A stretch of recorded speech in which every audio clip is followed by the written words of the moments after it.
सरदार जी 3 ਨੂੰ ਲੈ ਕੇ ਦਿਲਜੀਤ ਦੋਸਾਂਝ ਦਾ ਵੱਡੇ ਪੱਧਰ ਤੇ ਵਿਰੋਧ ਲਗਾਤਾਰ ਜਾਰੀ ਹੈ। ਪਾਕਿਸਤਾਨੀ ਐਕਟਰਸ ਹਾਨੀਆ ਆਮਿਰ ਨੂੰ ਕਾਸਟ ਕੀਤੇ ਜਾਣ ਤੇ ਵੱਡਾ ਵਿਵਾਦ ਖੜਾ ਹੋ ਗਿਆ ਹੈ, ਵੱਡੀ ਕੰਟਰੋਵਰਸੀ ਖੜੀ ਹੋ ਗਈ ਹੈ।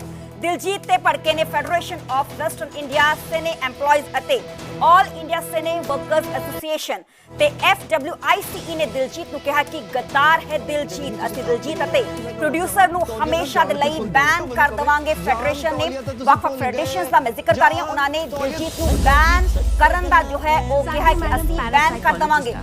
FWICE ਅਤੇ AICWA ਨੇ ਦਿਲਜੀਤ ਦਾ ਬਾਇਕਾਟ ਕੀਤਾ ਹੈ। ਸਾਡੇ ਲਈ ਨੇਸ਼ਨ ਫਸਟ ਦੀ ਨੀਤੀ ਪਹਿਲਾ ਹੈ, ਨਾ ਕਿ ਦਿਲਜੀਤ ਦੇ ਗੀਤ ਰਿਲੀਜ਼ ਕੀਤੇ ਜਾਣਗੇ ਤੇ ਨਾ ਹੀ ਉਹ ਕਿਸੇ ਫਿਲਮ 'ਚ ਕੰਮ ਕਰ ਸਕਣਗੇ। ਕੋਈ ਵੀ ਹੀਰੋ ਦੇਸ਼ ਤੋਂ ਵੱਡਾ ਨਹੀਂ ਹੈ। ਇਸ ਗੱਲ ਦਾ ਜ਼ਿਕਰ ਫੈਡਰੇਸ਼ਨ ਦੇ ਵੱਲੋਂ ਕੀਤਾ ਗਿਆ ਹੈ। ਪ੍ਰਧਾਨ ਮੰਤਰੀ ਅਤੇ IB ਮੰਤਰਾਲੇ ਨੂੰ ਪੱਤਰ ਅਸੀਂ ਭੇਜਾਂਗੇ। FWICE ਨੇ ਇਸ ਕਰਦਾ ਗੱਲ ਕੀਤਾ ਹੈ। ਸਿਰਫ ਪੈਸੇ ਲਈ ਦੇਸ਼ ਦੇ ਨਾਲ ਖਿਲਵਾੜ ਬਰਦਾਸ਼ਤ ਨਹੀਂ ਹੈ। ਜੇ ਦਿਲਜੀਤ ਨੇ ਇੰਡਸਟਰੀ 'ਚ ਕੰਮ ਕਰਨਾ ਹੈ ਤਾਂ ਦੇਸ਼ ਦੇ रूल्स के मुताबिक ही दिलजीत को चलना पड़ेगा। देश निजी हितों ऊपर है। ऊपर उधर ऑल इंडिया मुस्लिम जमात दे मौलाना शहाबुद्दीन रिजवी ने भी दिलजीत दा विरोध कीता है ते वड्डे पद्धर ते दिलजीत दोसांझ दी मूवी सरदार जी 3 दा विरोध हो रहा है, क्योंकि वड्डे पद्धर ते कंट्रोवर्सी छिड़ गई है। किस तरीके नाल ऑपरेशन सिंदूर होया सी। ऑपरेशन सिंदूर तो बाद वख-वख जो पाकिस्तानी कलाकार ने आर्टिस्ट ने उन्हां नूं बैन कर दिता गया सी। उन्हां दे जो सोशल मीडिया अकाउंट्स ने उन्हां नूं भी बैन किया गया सी। कई जो पाकिस्तानी हीरोज ने, एक्टर्स ने, एक्ट्रेसेस ने, उन्हां ने भारत के खिलाफ भी कई तरह के पोस्ट पाए गए सी। तू ਮੈਨੂੰ ਇਹ ਦੱਸਣਾ ਜ਼ਰੂਰੀ ਨਹੀਂ ਸਮਝਿਆ ਕਿ ਕੈਸਲ ਅੰਦਰ ਚੜ੍ਹੇ ਲਈ ਤੇ ਸਾਡੇ ਨਾਲ ਉਪਾਸਨਾ ਸਿੰਘ ਫੋਨ ਲਾਈਨ ਤੇ ਜੁੜੇ ਹੋਏ ਨੇ, ਅਦਾਕਾਰ ਨੇ, ਐਕਟਰਸ ਨੇ। ਮੈਮ ਬਹੁਤ ਬਹੁਤ ਸਵਾਗਤ ਤੁਹਾਡਾ ਨਿਊਜ਼ 18 ਪੰਜਾਬ ਤੇ। ਦਿਲਜੀਤ ਦੋਸਾਂਝ ਦੀ ਮਚ ਅਵੇਟਡ ਮੂਵੀ सरदार जी 3 ਦਾ इंतजार किया जा रहा है, पर उसको लैके हुण पूरी कंट्रोवर्सी छिड़ी हुई है। हालांकि जो फेडरेशनस ने उन्होंने दिलजीत को गद्दार कहा है, क्योंकि हानिया आमिर दे वल्लों इस पूरी मूवी च किरदार निभाया गया।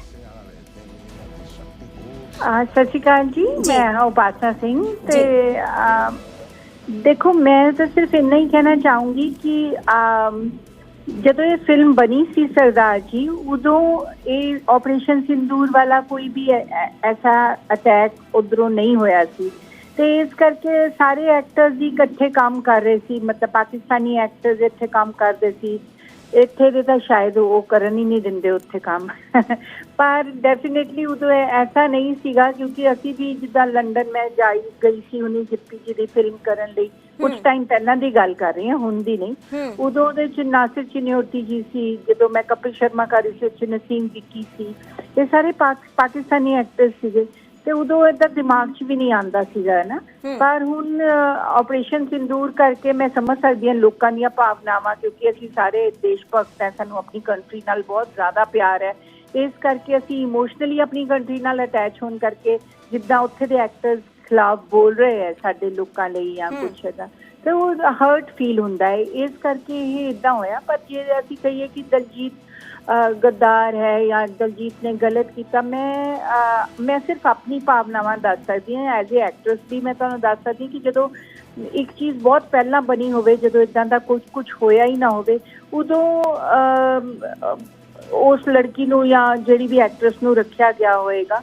ਔਰ ਇੱਕ ਗੱਲ ਵੀ ਨਹੀਂ ਦਿਮਾਗ 'ਚ ਆਈ ਹੋਗੀ, ਜੇ ਅੱਜ ਆਪਰੇਸ਼ਨ ਸਿੰਦੂਰ ਹੁੰਦਾ ਔਰ ਉਸ ਤੋਂ ਬਾਅਦ ਇਹ ਫਿਲਮ ਬਣੀ ਹੁੰਦੀ, ਔਰ ਫਿਰ ਮੈਂ ਮੰਨ ਸਕਦੀ ਸੀਗੀ ਕਿ ਦਿਲਜੀਤ ਨੂੰ, ਫਿਰ ਮੈਂ ਡੈਫੀਨੇਟਲੀ ਕਹਿੰਦੀ ਕਿ ਪ੍ਰੋਡਿਊਸਰਸ ਨੂੰ ਇੱਦਾਂ ਨਹੀਂ ਕਰਨਾ ਚਾਹੀਦਾ ਸੀਗਾ, ਕਿਉਂਕਿ ਅਸੀਂ ਆਪਣੀ ਕੰਟਰੀ ਦੇ ਨਾਲ ਬਹੁਤ ਹੀ ਇਮੋਸ਼ਨਲੀ ਅਟੈਚਡ ਹੈ ਔਰ ਅਸੀਂ ਆਪਣੀ ਕੰਟਰੀ ਨਾਲ ਖੜੇ ਹਾਂ ਹਰ ਸਾਲ, ਚਾਹੇ ਕੋਈ ਵੀ ਹੈਗਾ, ਹਿੰਦੂ, ਮੁਸਲਮਾਨ, ਸਿੱਖ, ਈਸਾਈ, ਸਾਡੀ ਜਿਹੜੇ ਵੀ ਹਿੰਦੁਸਤਾਨੀ ਹੈ ਉਹ ਸਾਰੇ ਆਪਣੇ ਦੇਸ਼ ਦੇ ਨਾਲ ਖੜੇ ਹੈ। ਪਰ ਉਸ ਟਾਈਮ ਲਈ ਜੇ ਉਹਨਾਂ ਨੇ ਉਹਨੂੰ ਰੱਖਿਆ ਤਾਂ ਮੈਨੂੰ ਨਹੀਂ ਲੱਗਦਾ ਕਿ ਉਹਦੇ ਲਈ ਦਿਲਜੀਤ ਨੂੰ ਕਸੂਰਵਾਰ ਮੰਨਣਾ ਚਾਹੀਦਾ। ਉਪਾਸਨਾ ਜੀ, ਜੋ ਵੱਖ-ਵੱਖ ਫੈਡਰੇਸ਼ਨਸ ਦੇ ਵੱਲੋਂ ਸਟੇਟਮੈਂਟ ਦਿੱਤੀਆਂ ਜਾ ਰਹੀਆਂ ਨੇ ਕਿ ਆ ਜੋ ਮੂਵੀ ਹੈ ਇਸ ਨੂੰ ਬੈਨ ਕੀਤਾ ਜਾਣਾ ਚਾਹੀਦਾ ਹੈ, ਤੇ ਇਸ ਤੇ ਤੁਹਾਡਾ ਕੀ ਕਹਿਣਾ ਹੈ ਕਿ ਦਿਲਜੀਤ ਦੀ ਮੂਵੀ ਬੈਨ ਹੋਣੀ ਚਾਹੀਦੀ ਹੈ ਕਿ ਨਹੀਂ? ਮੈਂ ਜਿਵੇਂ ਕਿ ਤੁਹਾਨੂੰ ਕਿਹਾ ਕਿ ਇਹ ਫਿਲਮ ਪਹਿਲਾਂ ਬਣੀ ਸੀ ਆਪਰੇਸ਼ਨ ਸਿੰਦੂਰ ਤੋਂ, ਜੇ ਅੱਜ ਬਣਦੀ ਤਾਂ ਮੈਂ ਖੁਦ ਕਹਿੰਦੀ ਕਿ ਹਾਂ ਬੈਨ ਹੋਣੀ ਚਾਹੀਦੀ ਹੈ। ਪਰ ਜੇ ਉਸ ਤੋਂ ਪਹਿਲਾਂ ਜੀ ਜਦੋਂ ਬਣੀ ਵੀ ਹੈ ਤਾਂ ਉਹਦੇ 'ਚ ਮੈਨੂੰ ਨਹੀਂ ਲੱਗਦਾ ਕਿ ਇਹਨੂੰ ਬੈਨ ਕਰਨਾ ਚਾਹੀਦਾ। ਹੁਣ ਡੈਫੀਨੇਟਲੀ ਹੁਣ ਸਾਡੇ ਜਿਹੜੇ ਪ੍ਰੋਡਿਊਸਰਸ, ਡਾਇਰੈਕਟਰਸ ਨੂੰ ਇਹ ਸੋਚਣਾ ਚਾਹੀਦਾ ਕਿ ਜਦ ਸਾਡੇ ਐਕਟਰਸ ਨੂੰ ਔਰ ਸਾਡੇ ਉਹਨਾਂ ਨੂੰ ਉੱਥੇ ਨਹੀਂ ਕੰਮ ਕਰਨ ਦਿੱਤਾ ਜਾ ਰਿਹਾ ਪਾਕਿਸਤਾਨ 'ਚ, ਔਰ ਇੰਨਾ ਬੁਰਾ ਬਿਹੇਵ ਕੀਤਾ ਜਾਂਦਾ ਹੈ ਮਤਲਬ ਇੰਡੀਅਨਸ ਦੇ ਨਾਲ। ਔਰ ਮਤਲਬ ਮੈਂ ਉਹ ਕਰੂਐਲਿਟੀ ਨੂੰ ਬਿਆਨ ਨਹੀਂ ਕਰਨਾ ਚਾਹੁੰਦੀ ਜਿਹੜੀ ਮੈਂ ਦੇਖਦੀ ਹਾਂ। ਤੇ ਪਰ ਜੇ ਉੱਥੇ ਇਹ ਔਰ ਉੱਥੇ ਦੇ ਐਕਟਰਸ ਵੀ, ਮੈਂ ਹੁਣੀ ਕੁਝ ਐਕਟਰਸ ਨੂੰ ਸੁਣਿਆ ਜਿਹੜੇ ਕਿ ਬਹੁਤ ਹੀ ਬੁਰਾ ਬੋਲ ਰਹੇ ਸੀ ਇੰਡੀਆ ਲਈ, ਤਾਂ ਹੁਣ ਮੈਂ ਮੰਨ ਜੀ ਮੈਂ ਸਕਦੀ ਹਾਂ ਇਫਤਿਕਾਰ ਠਾਕੁਰ ਦਾ ਦਰਜ ਕਰਨਾ ਕਰਾਂਗੀ ਕਿ ਉਹਨਾਂ ਨੇ ਕਿਸ ਤਰੀਕੇ ਨਾਲ ਕਿਹਾ ਕਿ ਜੇ ਸਾਡੇ ਜੋ ਆਰਟਿਸਟ ਨੇ, ਪਾਕਿਸਤਾਨੀ ਆਰਟਿਸਟ ਪੰਜਾਬੀ ਫਿਲਮਾਂ 'ਚ ਜੇ ਕੰਮ ਨਹੀਂ ਕਰਨਗੇ ਤੇ ਉਹਨਾਂ ਦੀ ਮੂਵੀਜ਼ ਨਹੀਂ ਚੱਲਣਗੀ। ਕਿਉਂ ਨਹੀਂ ਚੱਲਣਗੀਆਂ ਫਿਲਮਾਂ? ਹਮੇਸ਼ਾ ਜਿਹਦੇ 'ਚ ਪਾਕਿਸਤਾਨੀ ਐਕਟਰ ਨਹੀਂ ਹੁੰਦੇ ਉਹ ਫਿਲਮਾਂ ਨਹੀਂ ਚੱਲਦੀਆਂ। ਇਹ ਤਾਂ ਉਹਨਾਂ ਲਈ ਖੁਸ਼ਨਸੀਬੀ ਦੀ ਗੱਲ ਹੈ ਕਿ ਇੰਡੀਆ ਵਾਲੇ ਉਹਨਾਂ ਨੂੰ ਚਾਂਸ ਦੇ ਰਹੇ। ਤੇ ਇਹ ਤਾਂ ਮਤਲਬ ਉਹਨਾਂ ਨੂੰ ਇਹ ਗੱਲ ਕਹਿੰਦੇ ਹੋਏ ਸ਼ਰਮ ਆਣੀ ਚਾਹੀਦੀ ਹੈ ਕਿ ਉਹ ਇੱਥੇ ਫੋਨਸ ਕਰਦੇ ਲੋਕ ਔਰ ਪ੍ਰੋਡਿਊਸਰਸ ਡਾਇਰੈਕਟਰਸ ਨੂੰ ਕੰਮ ਲਈ ਕਹਿੰਦੇ ਆ, ਕਿੰਨੀ ਬਾਹਰ ਇਹ ਲੋਕ ਕੰਮ ਮੰਗਦੇ ਆ, ਉਸ ਤੋਂ ਬਾਅਦ ਉਹਨਾਂ ਨੂੰ ਦਿੱਤਾ ਜਾਂਦਾ ਔਰ ਫਿਰ ਤੁਸੀਂ ਇੰਡੀਆ ਦਾ ਖਾ ਕੇ ਇੰਡੀਆ ਦਾ ਹੀ ਉਹ ਹੈ ਨਾ, ਜਿੱਦਾਂ ਜਿਹੜੀ ਥਾਲੀ 'ਚ ਖਾਓ ਉਹਦੇ 'ਚ ਛੇਦ ਕਰੋ, ਇਹ ਉਹ ਵਾਲੀ ਹਿਸਾਬ ਕਿਤਾਬ ਹੈ। ਤੇ ਜੇ ਉਹ ਜਿਹੜਾ ਉਹਨਾਂ ਨੇ ਬਿਆਨ ਦਿੱਤਾ, ਡੈਫੀਨੇਟਲੀ ਤੁਸੀਂ ਤਾਂ ਨਾਮ ਲੈ ਲਿਆ, ਮੈਨੂੰ ਬੜਾ ਅਫਸੋਸ ਹੋਇਆ ਉਹਨਾਂ ਲਈ ਕਿ ਤੁਸੀਂ ਇੱਕ ਤਾਂ ਪ੍ਰੋਡਿਊਸਰਸ ਨੂੰ ਫੋਨ ਕਰਦੇ, ਇੱਥੇ ਮਿੰਨਤਾਂ ਕਰਦੇ ਹੋ ਤੁਸੀਂ ਲੋਕ ਕਿ ਸਾਨੂੰ ਕੰਮ ਦਿੱਤਾ ਜਾਏ, ਔਰ ਜਦੋਂ ਤੁਹਾਨੂੰ ਕੰਮ ਦਿੱਤਾ ਜਾਂਦਾ ਹੁਣ ਤੁਸੀਂ ਇੰਡੀਆ ਦੇ ਖਿਲਾਫ ਬੋਲਦੇ ਹੋ। ਤੇ ਮਤਲਬ ਐਸੀ ਮੈਂਟੈਲਿਟੀ ਵਾਲੇ ਲੋਕਾਂ ਨੂੰ ਤਾਂ ਡੈਫੀਨੇਟਲੀ ਕੰਮ ਕਦੀ ਵੀ ਨਹੀਂ ਦੇਣਾ ਚਾਹੀਦਾ। ਤੇ ਮੈਂ ਜਿਨ੍ਹਾਂ ਨਾਲ ਵੀ ਕੰਮ ਕੀਤਾ, ਮੈਂ ਜਦੋਂ ਕੰਮ ਕਰ ਰਹੀ ਸੀ ਜਿਹੜੇ ਵੀ ਮੈਂ ਪਾਕਿਸਤਾਨੀ ਐਕਟਰਾਂ ਨਾਲ, ਉਦੋਂ ਤਾਂ ਮੈਨੂੰ ਕਦੀ ਲੱਗਿਆ ਹੀ ਨਹੀਂ ਕਿ ਇਹ ਕਦੀ ਵੀ ਇੰਡੀਆ ਦੇ ਉਹਨਾਂ ਨੇ ਖਿਲਾਫ ਬੋਲਿਆ ਹੋਵੇ ਜਾਂ ਉਹ ਸਾਰੇ ਬਹੁਤ ਹੀ ਰਿਸਪੈਕਟ ਕਰਦੇ ਸੀਗੇ ਸਾਰਿਆਂ ਦੀ ਔਰ ਏਦਾਂ, ਔਰ ਅਸੀਂ ਵੀ ਕਰਦੇ ਸੀ, ਐਸੀ ਗੱਲ ਨਹੀਂ, ਆਪਾਂ ਵੀ ਕਦੀ ਉਹਨਾਂ ਦੇ ਲਈ ਨਹੀਂ ਬੁਰਾ ਕਦੀ ਵੀ ਬੋਲਿਆ। ਮੈਂ ਹਮੇਸ਼ਾ ਕਿਹਾ ਕਿ ਉਹ ਬਹੁਤ ਅੱਛੇ ਐਕਟਰਸ ਨੇ ਔਰ ਬਹੁਤ ਅੱਛਾ ਕੰਮ ਕਰਦੇ ਨੇ। ਪਰ ਜੇ ਉਹ ਏਦਾਂ ਸੋਚਦੇ ਆ ਤਾਂ ਡੈਫੀਨੇਟਲੀ ਹੁਣ ਤਾਂ ਉਹ ਟਾਈਮ ਆ ਚੁੱਕਾ ਹੈ ਸਾਡੇ ਲਈ ਵੀ, ਕਿਉਂਕਿ ਜੋ ਸਾਡੇ ਨਾਲ ਹੋਇਆ ਹੈ ਸਾਡੇ ਸਾਰੇ ਲੋਕਾਂ ਨੇ ਦਿਖਾਤਾ, ਚਾਹੇ ਉਹ ਕਿਸੇ ਵੀ ਧਰਮ ਦੇ ਹੋਣ, ਕਿ ਇੰਡੀਆ 'ਚ ਜੇ ਤੁਸੀਂ ਪੋਲੀਟੀਕਲ ਪਾਰਟੀਆਂ ਜਿਹੜੀਆਂ ਦੂਸਰੇ ਵਾਲੀਆਂ ਸੀਗੀਆਂ, ਜਿਹੜੀਆਂ ਆਪੋਜੀਸ਼ਨ 'ਚ ਸੀ, ਉਹ ਵੀ ਖੜੀਆਂ ਹੋ ਗਈਆਂ ਕਿ ਨਹੀਂ ਇਹ ਰੋਂਗ ਹੈ। ਸਾਰੇ ਧਰਮ, ਹਿੰਦੂ, ਮੁਸਲਮਾਨ, ਸਿੱਖ, ਈਸਾਈ ਸਾਰੇ ਖੜੇ ਹੋ ਗਏ ਕਿ ਅਸੀਂ ਇੰਡੀਅਨਸ ਹਾਂ, ਅਸੀਂ ਪਾਕਿਸਤਾਨੀ ਨਹੀਂ ਹੈ।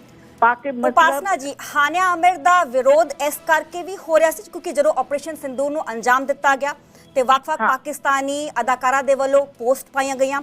ਹਾਨੀਆ ਆਮਿਰ ਨੇ ਵੀ ਇੱਕ ਪੋਸਟ ਪਾਈ ਤੇ ਆਪਰੇਸ਼ਨ ਸਿੰਦੂਰ ਨੂੰ ਕੋਵਰਟ ਅਟੈਕ ਬੋਲਿਆ, ਕਾਇਰਾਨਾ ਹਮਲਾ। ਆਪਰੇਸ਼ਨ ਸਿੰਦੂਰ ਨੂੰ ਮੈਂ ਆਈ ਐਮ ਸੋ ਸੌਰੀ, ਮੈਂ ਉਹਨਾਂ ਦਾ ਉਹ ਨਹੀਂ ਪੋਸਟ ਪੜਿਆ, ਪਰ ਉਹਨਾਂ ਨੇ ਕੀ ਕਿਹਾ ਕਿ ਇਹ ਆਪਰੇਸ਼ਨ ਸਿੰਦੂਰ ਹੋਣਾ ਚਾਹੀਦਾ ਸੀ ਕਿ ਨਹੀਂ? ਕਾਇਰਾਨਾ ਅਟੈਕ ਹੈ, ਕਾਇਰਾਨਾ ਅਟੈਕ ਹੈ ਉਹਨਾਂ ਨੇ ਕੀਤਾ। ਜੋ ਕਾਇਰਾਨਾ ਅਟੈਕ ਤਾਂ ਉਹ ਹੁੰਦਾ ਹੈ, ਅਸੀਂ ਤਾਂ ਸਾਹਮਣੇ ਆ ਕੇ ਅਟੈਕ ਕੀਤਾ ਨਾ, ਇਹਨਾਂ ਨੇ ਤਾਂ ਪਿੱਠ ਪਿੱਛੇ ਕੀਤਾ। ਤਾਂ ਪਿੱਠ ਪਿੱਛੇ ਜਿਹੜੇ ਛੁਰੀ ਕੋਪਦੇ ਆ ਜਾਂ ਛੁਰਾ ਕੋਪਦੇ, ਉਹ ਬੁਜ਼ਦਿਲ ਹੋਏ ਕਿ ਉਹ ਕਾਇਰ ਹੁੰਦੇ ਆ ਕਿ ਜਿਹੜੇ ਸਾਹਮਣੇ ਸੀਨਾ ਠੋਕ ਕੇ ਜਾਂਦੇ ਆ, ਕਹਿੰਦੇ ਆ ਜਾਓ ਕਰ ਲੋ ਜੋ ਕਰਨਾ, ਉਹ ਕਾਇਰ ਹੁੰਦੇ ਆ। ਇਹ ਤਾਂ ਉਹਨਾਂ ਨੂੰ ਆਪ ਸੋਚਣਾ ਚਾਹੀਦਾ, ਤਾਂ ਉਹਨਾਂ ਨੂੰ ਸ਼ਰਮ ਆਣੀ ਚਾਹੀਦੀ ਹੈ ਏਦਾਂ ਦੀਆਂ ਲਫ਼ਜ਼ ਯੂਜ਼ ਕਰਦੇ ਹੋਏ ਵੀ।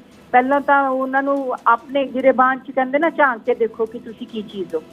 ਸੋ ਵੈਰੀ ਸੈਡ ਕਿ ਉਹਨਾਂ ਨੇ ਏਦਾਂ ਦੀ ਗਲਤ ਗੱਲ ਕੀਤੀ ਹੈ ਔਰ ਉਹਨਾਂ ਨੂੰ ਸ਼ਰਮ ਆਣੀ ਚਾਹੀਦੀ ਉਹਦੇ ਲਈ।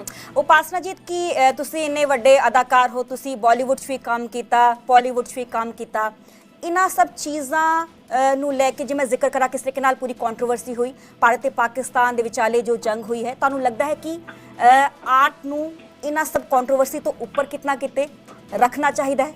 ਕਿਉਂਕਿ ਜੇ ਆਰਟ ਦਾ ਮੈਂ ਜ਼ਿਕਰ ਕਰਾਂ ਤੇ ਉਸ ਦੀਆਂ ਕੋਈ ਸਰਹੱਦਾਂ ਨਹੀਂ ਹੁੰਦੀਆਂ। ਦੇਖੋ ਜੀ, ਇਹ ਤਾਂ ਸਾਰਿਆਂ ਨੂੰ ਸਮਝਣਾ ਪਏਗਾ ਨਾ, ਇੱਧਰ ਵਾਲਿਆਂ ਨੂੰ ਵੀ ਸਮਝਣਾ ਪਏਗਾ, ਉੱਧਰ ਵਾਲਿਆਂ ਨੂੰ ਵੀ। ਪਰ ਜੇ ਕੋਈ ਜਿੱਥੇ ਦੇਸ਼ ਭਗਤੀ ਔਰ ਦੇਸ਼ ਦਾ ਸਵਾਲ ਆ ਜਾਂਦਾ ਹੈ, ਉੱਥੇ ਤਾਂ ਮੈਨੂੰ ਲੱਗਦਾ ਚਾਹੇ ਉਹ ਆਰਟਿਸਟ ਹੋਣ, ਚਾਹੇ ਇੰਜੀਨੀਅਰ ਹੋਣ, ਚਾਹੇ ਡਾਕਟਰ ਹੋਣ, ਅਸੀਂ ਹੈ ਤਾਂ ਪਹਿਲਾਂ ਹਿੰਦੁਸਤਾਨੀ ਨਾ। ਫਿਰ ਤਾਂ ਮਤਲਬ ਜੇ ਮੈਨੂੰ ਕੋਈ ਪੁੱਛਦਾ ਕਿ ਤੁਸੀਂ ਕੀ ਬਣਨਾ ਚਾਹੁੰਦੇ, ਮਤਲਬ ਮੈਂ ਕਿਹਾ ਮੈਂ ਹਮੇਸ਼ਾ ਐਕਟਰਸ ਬਣਨਾ ਚਾਹੁੰਦੀ ਸੀ। ਔਰ ਜੇ ਉਹ ਕਹਿੰਦੇ ਤੁਹਾਨੂੰ ਸੈਕਿੰਡ ਆਪਸ਼ਨ ਮਿਲਦਾ ਲਾਈਫ 'ਚ ਕਿ ਤੁਸੀਂ ਨਹੀਂ ਬਣਦੇ ਜਾਂ ਕੁਛ, ਤਾਂ ਮੈਂ ਕਹਿੰਦੀ ਨਹੀਂ, ਸੈਕਿੰਡ ਨਹੀਂ, ਫਿਰ ਮੇਰਾ ਫਰਸਟ ਆਪਸ਼ਨ ਇਹ ਹੁੰਦਾ ਕਿ ਮੈਂ ਆਪਣੀ ਕੰਟਰੀ ਲਈ ਮੈਂ ਆਰਮੀ 'ਚ ਹੁੰਦੀ। ਸੋ ਮਤਲਬ ਇਹ ਭਾਵਨਾ ਸਿਰਫ ਮੇਰੇ ਦਿਲ 'ਚ ਨਹੀਂ ਹੈ, ਇਹ ਭਾਵਨਾ ਸਾਡੇ ਤਕਰੀਬਨ 99% ਹਿੰਦੁਸਤਾਨੀਆਂ ਦੇ ਦਿਲ 'ਚ ਹੈ। ਜਦੋਂ ਅਸੀਂ ਦੇਖਦੇ ਹਾਂ ਆਪਣੀ ਕੰਟਰੀ ਲਈ ਆਪਣੇ ਸੈਨਾ ਨੂੰ, ਜਿਹੜੇ ਰੀਅਲ ਹੀਰੋ ਹੈ, ਅਸੀਂ ਤਾਂ ਫਿਲਮੀ ਹੀਰੋ ਹੀਰੋਇਨ ਬਣੇ ਹੋਏ ਹੈ ਨਾ, ਪਰ ਰੀਅਲ ਹੀਰੋ ਤਾਂ ਉਹ ਹੈ ਜਿਹੜੇ ਸਰਹੱਦਾਂ ਤੇ ਖੜੇ ਆ, ਜਿਨ੍ਹਾਂ ਨੇ ਜੰਗ ਕੀਤੀਆਂ, ਜਿਨ੍ਹਾਂ ਨੇ ਦਿਖਾਤਾ ਦੂਸਰੀ ਕੰਟਰੀਜ਼ ਨੂੰ ਕਿ ਦੇਖੋ ਹਿੰਦੁਸਤਾਨ ਕਮਜ਼ੋਰ ਨਹੀਂ। ਅਸਲੀ ਹੀਰੋ ਤਾਂ ਉਹ ਹੈ ਨਾ। ਤੇ ਇਸ ਕਰਕੇ ਮੈਂ ਸੋਚਦੀ ਹਾਂ ਕਿ ਜਿੱਥੇ ਫਿਰ ਦੇਸ਼ ਦਾ ਸਵਾਲ ਆ ਜਾਏਗਾ ਨਾ, ਉੱਥੇ ਫਿਰ ਮੈਂ ਤਾਂ ਡੈਫੀਨੇਟਲੀ ਮੈਂ ਆਪਣੀ ਗੱਲ ਕਰ ਸਕਦੀ, ਮੈਂ ਕਿਸੇ ਹੋਰ ਦੀ ਗੱਲ ਨਹੀਂ ਕਰ ਸਕਦੀ। ਤਾਂ ਮੈਂ ਆਪਣੇ ਦੇਸ਼ ਨਾਲ ਖੜੀ ਹਾਂ, ਫਿਰ ਉਹ ਕਿਸੇ ਵੀ ਹੱਦ ਤੱਕ ਚਾਹੇ ਗੁਜ਼ਰਨਾ ਪਵੇ ਤਾਂ ਫਿਰ ਤਾਂ ਨਹੀਂ ਜੀ। ਜੇ ਕੋਈ ਸਾਨੂੰ, ਅਸੀਂ ਬਹੁਤ ਪਿਆਰ ਨਾਲ ਸਾਰਿਆਂ ਨਾਲ ਰਹਿੰਦੇ ਹਾਂ, ਹਿੰਦੁਸਤਾਨੀ ਲੋਕ ਸਾਰਿਆਂ ਨੂੰ ਬੜੀ ਰਿਸਪੈਕਟ ਕਰਦੇ ਆ, ਪਰ ਜੇ ਕੋਈ ਸਾਡੇ, ਅਸੀਂ ਉਹ ਤਾਂ ਹੈ ਨਹੀਂ ਕਿ ਇੱਕ ਥੱਪੜ ਮਾਰਿਆ ਤਾਂ ਕਹੀਏ ਇੱਧਰਲੇ ਗੱਲ ਤੇ ਵੀ ਮਾਰ ਦਿਓ ਥੱਪੜ ਨਾ, ਇਹ ਤਾਂ ਨਹੀਂ ਹੋ ਸਕਦਾ। ਫਿਰ ਤਾਂ ਤੁਸੀਂ ਇੱਕ ਥੱਪੜ ਮਾਰਿਆ ਤਾਂ ਫਿਰ ਤੁਹਾਡਾ ਮੂੰਹ ਹੀ ਤੋੜ ਦਾਂਗੇ, ਉਹ ਵਾਲੀ ਗੱਲ ਹੈ ਮੇਰੀ ਤਾਂ। ਤੇ ਫਿਰ ਠੀਕ ਹੈ, ਜੇ ਤੁਸੀਂ ਫਿਰ ਤਾਂ ਡੈਫੀਨੇਟਲੀ ਪਾਕਿਸਤਾਨੀ ਐਕਟਰਸ ਨੂੰ ਕੰਮ ਨਹੀਂ ਦੇਣਾ ਚਾਹੀਦਾ ਹਿੰਦੁਸਤਾਨ ਨੂੰ, ਜਦ ਤੱਕ ਕਿ ਸਾਡੀ ਇਹ ਜੰਗ ਚੱਲ ਰਹੀ ਹੈ, ਜਦ ਤੱਕ ਆਤੰਕਵਾਦ ਉਹ ਖਤਮ ਨਹੀਂ ਕਰਦੇ, ਜਦ ਤੱਕ ਉਹ ਚੰਗੀ ਤਰ੍ਹਾਂ ਰਹਿਣਾ ਸਾਡੇ ਨਾਲ ਨਹੀਂ ਸਿੱਖਦੇ, ਉਦੋਂ ਤੱਕ ਸਾਨੂੰ ਕੋਈ ਲੋੜ ਨਹੀਂ ਹੈ। ਜਾਂ ਅਸੀਂ ਖੁਦ ਇੱਕ ਬੜੀ ਸਟਰੋਂਗ ਕੰਟਰੀ ਹੈ ਔਰ ਸਾਡੇ ਸਾਰੇ ਲੋਕ ਇਕੱਠੇ ਹੈ, ਤਾਂ ਫਿਰ ਡੈਫੀਨੇਟਲੀ ਮੈਨੂੰ ਨਹੀਂ ਲੱਗਦਾ ਕਿ ਉਹਨਾਂ ਨਾਲ ਕੰਮ ਕਰਨਾ ਚਾਹੀਦਾ। ਜੀ ਜੀ, ਉਪਾਸਨਾ ਸਿੰਘ ਜੀ ਤੁਸੀਂ ਸਾਡੇ ਨਾਲ ਜੁੜੇ ਰਹੋ। ਸਾਡੇ ਨਾਲ ਮੌਲਾਨਾ ਸ਼ਹਾਬੁਦੀਨ ਜੁੜੇ ਹੋਏ ਨੇ, ਇਸਲਾमिक बुद्धिजीवी ने। सर बहुत बहुत स्वागत है न्यूज़ 18 पंजाब पे। आपकी तरफ से मांग की गई है कि जो सरदार जी 3 मूवी है दिलजीत दोसांझ की, उसको बैन किया जाए। हाँ देखिए मोहतरमा, ऐसा है कि हम हैं हिंदुस्तानी और हम हिंदुस्तान की सरजमीन से मोहब्बत करते हैं, प्यार करते हैं, और यही पैगम्बर इस्लाम सल्लल्लाहु ताला अलैहि वसल्लम ने तमाम अपने उम्मतियों को, मुसलमानों को हिदायत दी है कि जिस मुल्क में रहो उस मुल्क से मोहब्बत करो, प्यार करो, और इसको यहाँ तक यानी निस्फ़े ईमान यानी आधे ईमान का दर्जा दिया है।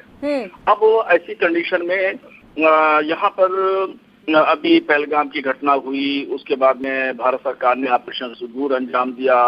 वो पाकिस्तान जो आतंकवाद को पालता है, पोसता है, आतंकवाद के अड्डे बनाता है, और वहाँ के हीरोइन को दिलजीत साहब अपनी फिल्म में शामिल करते हैं, तो निहायत ही शर्मनाक बात है। और ये ऐसा नहीं होना चाहिए, बिल्कुल उनको नहीं करना चाहिए।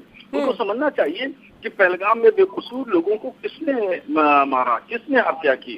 ये इतनी बड़ी घटना, जालिमाना और जाबिराना कार्रवाई हुई, और यानी ये जो इतनी दर्दनाक घटना अंजाम दी, ये पाकिस्तान के लोगों ने तो की, पाकिस्तान के आतंकवादियों ने की, हमारे हिंदुस्तानियों को मारा। अब ऐसी कंडीशन में किसी भी सूरत हाल में भी पाकिस्तान की हीरोइन को शामिल नहीं करना चाहिए। और खुद हमारे यहाँ भारत में बहुत सारे यानी सैकड़ों की तादाद में एक से एक बेहतर कलाकार मौजूद हैं, उनको लिया जा सकता था और उनको हायर किया जा सकता था। तो ये यानी उनका दिलजीत साहब का जो नजरिया है, उस नजरिए से जो है वो भारत की छवि को नुकसान पहुंचता है, और जो ऑपरेशन सिंदूर है उसको धचका लगता है कि एक तरफ भारत सरकार जो है ऑपरेशन सिंदूर अंजाम देती है, दूसरी तरफ भारत के जो कलाकार हैं, डायरेक्टर हैं, फिल्म प्रोड्यूसर हैं, ये लोग जो हैं वो पाकिस्तानियों को मौलाना साहब, पंजाबी फिल्म इंडस्ट्री दिलजीत दोसांझ के साथ खड़ी हुई नजर आ रही है, उनका ये तर्क है। हालांकि जो मैडम है उपासना सिंह अदाकार है, वो भी हमारे साथ जुड़े हुए हैं। उनका कहना है कि जो मूवी है ये ऑपरेशन सिंदूर के पहले यानी कि पहलगाम अटैक के पहले बनी हुई है, तो अब इस पूरी मूवी पे कंट्रोवर्सी नहीं होनी चाहिए। देखिए, तो इसको अब जारी करने की कोई जरूरत नहीं, उतने शॉट जो है वो निकाल देना चाहिए थे। उतने जहां जहां भी शॉट जो है वो हानिया आमिर के हैं वो निकाल देना चाहिए, अगर ऐसी बात है। और पंजाब इंडस्ट्री, फिल्म इंडस्ट्री उनके साथ खड़ी हो न खड़ी हो, मुझे इससे कोई गरज नहीं, मुझे कोई मतलब नहीं। मुझे देश से मतलब है, देश हमारा है, देश की सरजमीन पर कोई भी आतंकवादी देश का कोई भी यहाँ पे एक्टिविटीज करेगा, हम एतराज करेंगे, हमारी आपत्ति जरूर होगी। और हम ही नहीं, मुझ जैसे करोड़ों लोग हैं भारत में जो लोग इस बात की आपत्ति कर रहे हैं। और फिल्म इंडस्ट्री खड़ी रहे, उससे हमें कोई गरज नहीं है। वो देश से प्रेम करना उनको सीखना चाहिए, और उनको ये देखना चाहिए कि हमारी सरजमीन पे किसको प्रायोजित किया जा रहा है, किसका प्रचार किया जा रहा है, किसकी तशहीर हो रही है, ये भी तो देखना चाहिए फिल्म इंडस्ट्री को। अगर ये देखते हैं खाली सिर्फ पैसा कमाने की बात है, सिर्फ पैसा कमाने की बात है, तो पैसा तो बहुत सारे लोग कमाते हैं। जी मौलाना जी, आप हमारे साथ जुड़े रहे। हमारे साथ Viresh Shandilya, president ATFI anti terrorist front India जो हैं वो भी उनके मेंबर जुड़े हैं। सर बहुत बहुत स्वागत है आपका न्यूज़ 18 पंजाब पे। मैं आपसे सवाल लूंगी, पहले मैं मैडम उपासना सिंह से सवाल लूंगी। उपासना जी, जो मौलाना साहब कह रहे हैं कि जो भी मूवीज च सीन ने हानिया आमिर दे उसको हटा दिता जाना चाहिए, तो उस तो बाद मूवी रिलीज कर दी जाए, क्या पॉसिबल है? देखो जी, ਇਹਦਾ ਜਿਹੜਾ ਪਹਿਲਾਂ ਤਾਂ ਮੈਂ ਮੌਲਾਨਾ ਜੀ ਦੇ ਬਹੁਤ ਰਿਸਪੈਕਟ ਕਰਦੀ ਹਾਂ ਕਿ ਉਹਨਾਂ ਨੇ ਇੰਨੀਆਂ ਅੱਛੀਆਂ ਗੱਲਾਂ ਕੀਤੀਆਂ ਦੇਸ਼ ਭਗਤੀ ਲਈ। ਡੈਫੀਨੇਟਲੀ ਅਸੀਂ ਸਾਰੇ ਉਹੀ ਸੋਚਦੇ ਹਾਂ, ਪਰ ਮੈਂ ਸਿਰਫ ਇਹ ਕਹਿਣਾ ਚਾਹੁੰਦੀ ਹਾਂ ਕਿ ਜਿਹੜੀ ਜੇ ਉਹ ਪ੍ਰੋਡਿਊਸਰ ਇਹਨਾਂ ਨੂੰ ਹਟਾਉਂਦਾ ਹੈ ਇਹ ਵਾਲੇ ਚੀਜ਼ ਨੂੰ, ਕਿਉਂਕਿ ਹੀਰੋਇਨ ਦਾ ਬਹੁਤ ਵੱਡਾ ਪਾਰਟ ਇੱਕ ਫਿਲਮ 'ਚ ਹੁੰਦਾ ਹੈ, ਤੇ ਉਹਦੇ ਨਾਲ ਕੀ ਹੈਗਾ ਕਿ ਨੁਕਸਾਨ ਪ੍ਰੋਡਿਊਸਰ ਨੂੰ ਹੋਏਗਾ।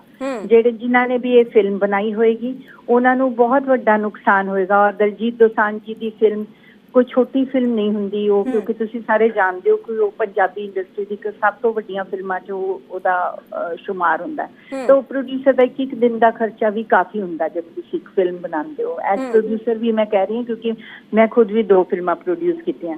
ਤੇ ਮੈਂ ਸਿਰਫ ਇਹ ਕਹਿਣਾ ਚਾਹੁੰਦੀ ਹਾਂ ਕਿ ਡੈਫੀਨੇਟਲੀ ਇਹ ਮੌਲਾਨਾ ਸਾਹਿਬ ਦੀ ਜਿਹੜੀਆਂ ਭਾਵਨਾਵਾਂ ਉਹਨਾਂ ਨੂੰ ਮੈਂ ਬੜੀ ਅੱਛੀ ਤਰ੍ਹਾਂ ਔਰ ਆਪਣੇ ਸਾਰੇ ਇੰਡੀਅਨਸ ਦੀਆਂ ਭਾਵਨਾਵਾਂ ਨੂੰ ਬੜੀ ਚੰਗੀ ਤਰ੍ਹਾਂ ਸਮਝਦੀ ਹਾਂ, ਪਰ ਮੇਰਾ ਖਿਆਲ ਹੈ ਕਿ ਫਿਲਮ ਦੇ ਰਿਲੀਜ਼ ਨੂੰ ਨਹੀਂ ਰੁਕਣਾ ਚਾਹੀਦਾ।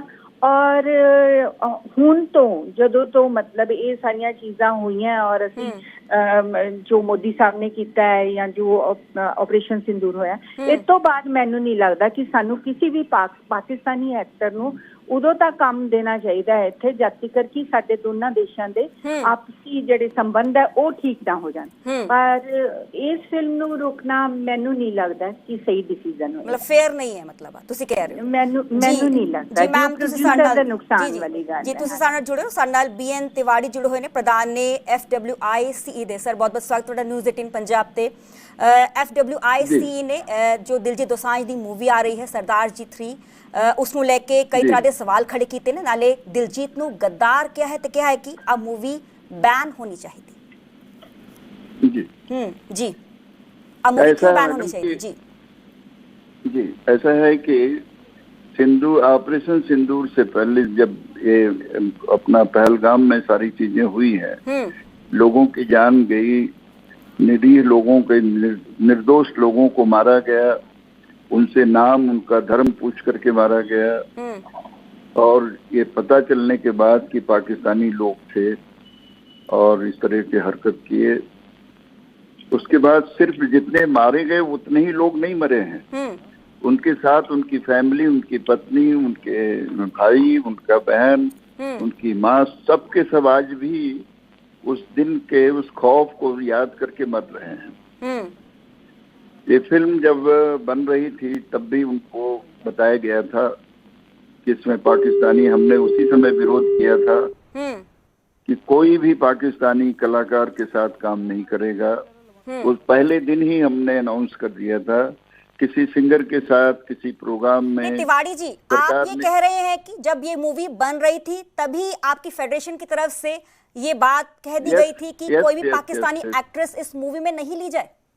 नहीं नहीं नहीं, आज मैं नहीं बोल रहा हूँ, मैं उस दिन जिस दिन गोली चली थी पहलगाम में, मारा गया था लोगों को, उस दिन से हमने बोल दिया था कि आज के बाद हिंदुस्तान में कोई भी पाकिस्तानी कलाकार हो या वो सिंगर हो। तिवाड़ी जी, पर ये जो मूवी है ये तो पहले की बनी हुई है।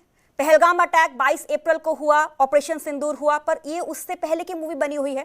तभी जो पंजाबी फिल्म इंडस्ट्री के जो कलाकार हैं वो ये सवाल खड़े कर रहे हैं कि ये जो मूवी बनी है ये पहलगाम अटैक से पहले बनी हुई है, तो अब इस पे बैन क्यों? ये जायज नहीं है।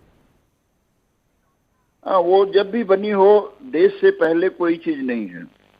नेशन फर्स्ट हमारा जो अपना विचार है, इस फिल्म को रोकी जा सकती थी, इसमें से आर्टिस्टों को निकाला जा सकता था, वहां तक भी नहीं हुआ।